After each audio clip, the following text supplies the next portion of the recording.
Ali Abdi Ijara.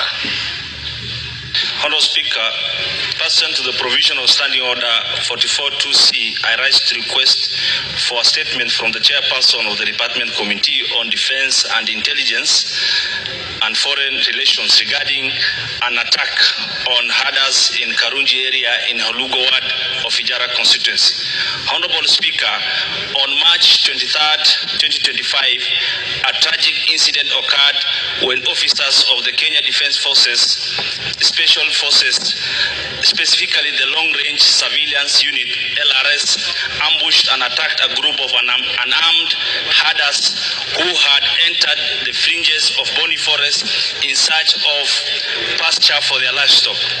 The herders' move was necessitated by a severe drought crisis affecting the region, forcing them to seek alternative grazing areas for their livestock. The security personnel deployed excessive force and brutal assault, resulting in devastating consequences to the community and the tragic death of Mr. Abdi Muhammad of ID number 20877833.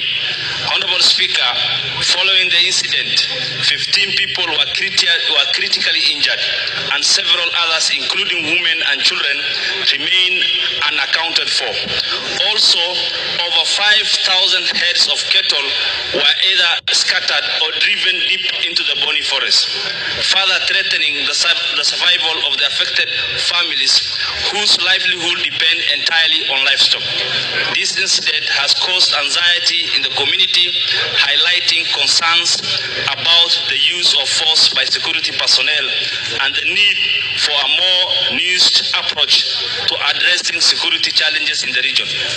Nomadic pastoralists in northern Kenya have traditionally relied on grazing routes during droughts, hence criminalizing their movement and responding with excessive force undermines their dignity, rights, and security, leaving them vulnerable and exposed. They now feel fear and betrayed, not from external threats, government forces they once trusted for protection and support whenever they faced severe drought.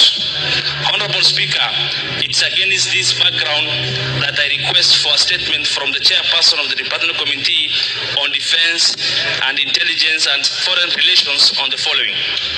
The operational mandate of the K.D.F, including whether the use of excessive force was authorized and justified, and the disciplinary measures against any officers for excessive force.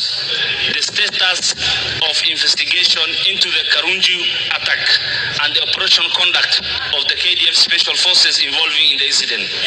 Plans being put in place to provide medical treatment for all injured victims and the facilitation of compensation for the deceased family.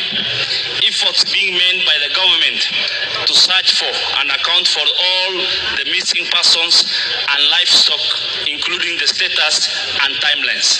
Thank you, Honorable Speaker. Thank you, Chairman,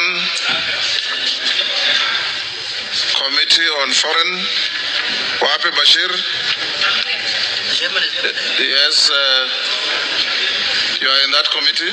Yes, Mr. Speaker. Bring a response first week after recess. Much obliged.